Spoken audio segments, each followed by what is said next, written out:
મનમાં આવ્યું દેશ આપણે આઝાદ થયા એ પહેલા આપણા દેશ ઉપર કોણ રાજ કરતું હતું? કોણ રાજ કરતું હતું? અંગ્રેજો. તો અંગ્રેજોની ગુલામી નીચે આપણો દેશ હતો. ગુલામીની જે જંજીરો છે એ જંજીરોથી ભારત દેશ બંધાયેલો હતો, ગુલામીની જંજીરોમાં. તો દેશ આઝાદ થયો.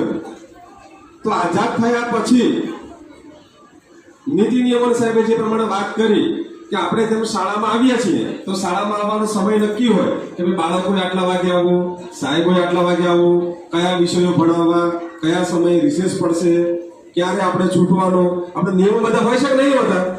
નિયમો હોય છે ને.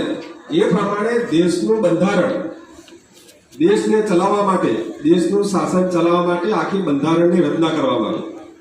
આ તમે જે અત્યારે ભણી રહ્યા છો ને એ બંધારણના કારણે ભણો છો.